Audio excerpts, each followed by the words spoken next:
when we made it smaller, the resolution was good enough for him. So. You know what? At the end, I may need a organic console. Yes, absolutely. And I think, no, I can say all right. Hi, how are you? All the best. Chris. Oh, there's a camera there. Hello. Good. Thank you.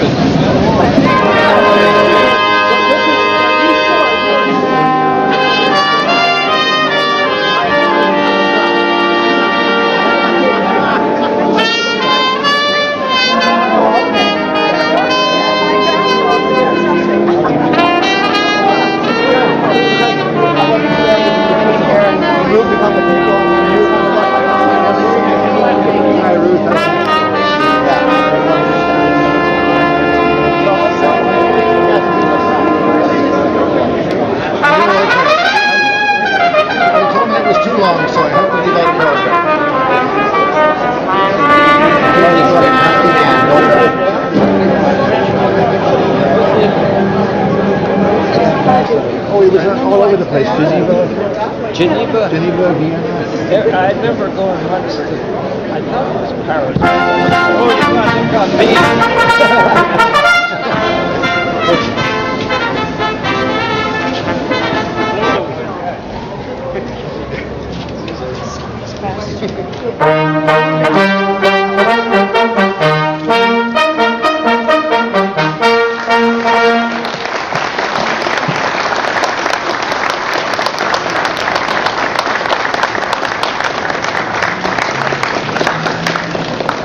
Okay, so far so good. And thank you, Maiden Band. What we'd like to do now is move inside. There are refreshments as you go in the main door, then go up half a step into the room right here. If you just pick up a glass, we've got some non-alcoholic and wines, and then move back down into the main area of the museum, and we'll have some finger food. And once we're all organized, we'll have some remarks by a few people who knew Ambassador Beesley. So.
One of the most talented and accomplished diplomats to represent Canada.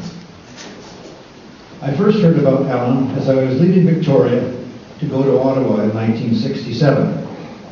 Jack Scott Harston, a senior partner in Crease & Company, told me about this very bright young diplomat who'd articled and practiced in Victoria before leaving for external affairs. Justice Bob Hutchison, who's with us today, was also a young lawyer at Crease & Company.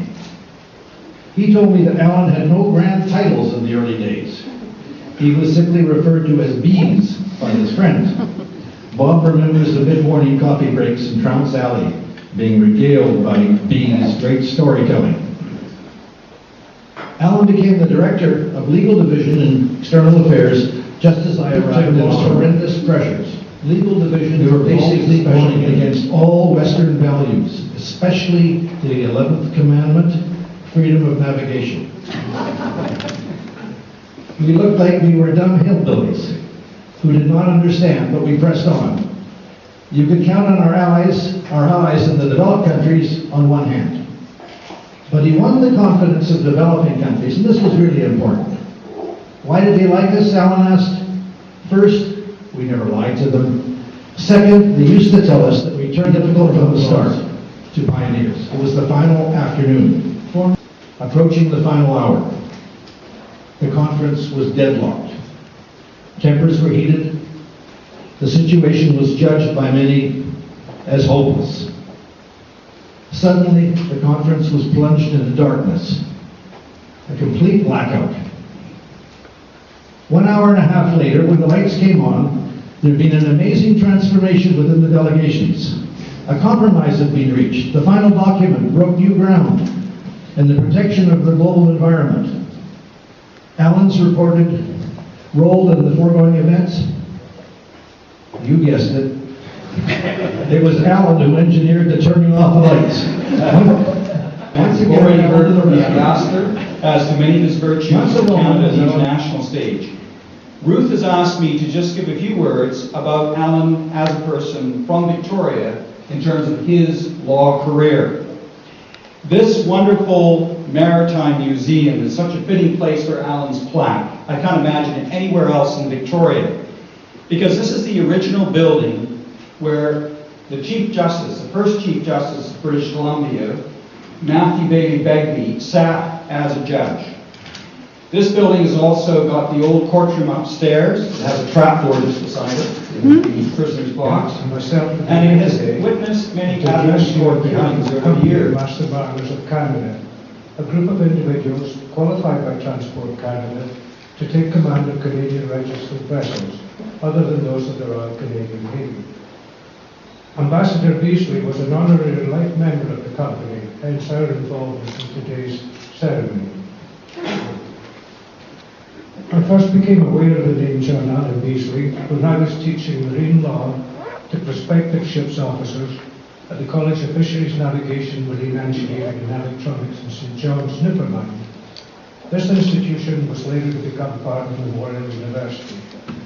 At that time, the early 70s, late 60s, the conferences on the law of the sea were in full swing, and Alan Beesley's name was prominent as head of the Canadian delegation, and Major Hernick he appointed his yacht Sea Vixen, available for location, and the ashes of the late Ambassador John Allen Beesley were duly consigned to the waters of McNeil Bay, just in front of the house that he and Ruth had lived in. Finally, I would like to thank Ruth Beesley and the officers of the Maritime Museum for providing me with the opportunity to pay my respects to this remarkable gentleman. Convention of the Sea and honor my husband, Chair Alan Beasley's role in it. The American delegate at the Law of the Sea negotiations once expressed admiration for Canada's performance. I'm sorry, I'm not used to the microphone. And Canada, he says, had the intelligence to keep the same ambassador, Alan Beasley, for the whole negotiation process. Canada often got everything she wanted, limited demands were made, and satisfied. As we know and use it today, came from Alan Beasley's pen.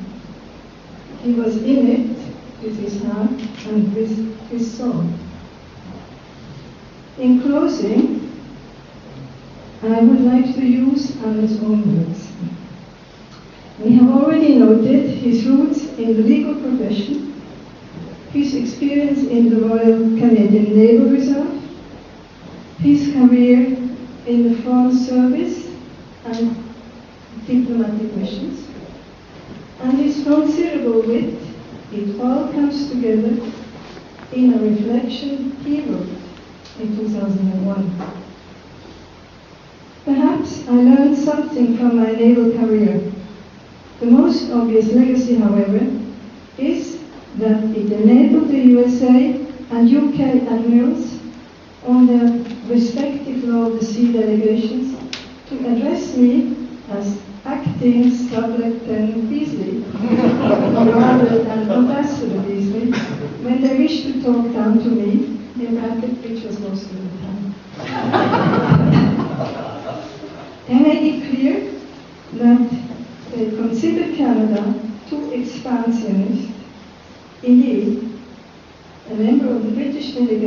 summed up a proposal I had authored as follows. Our rights are to Beesley, according to Beesley. Give us delegation of powers, and it will all be ours. Perhaps that will be my epitaph. A better epitaph, though, is what clearly motivated Alan, a person recognized for his profound sense of dedication to public service, as revealed in the proposition that it is his proposition. There are people who have more than instinct for peace. They hope, they care. There are such people in every country. I trust you believe this to be true. From my heart, I thank all of you and to those who brought this ceremony and plan together. I don't mention all the names, they are present, and to all of you, thank you for caring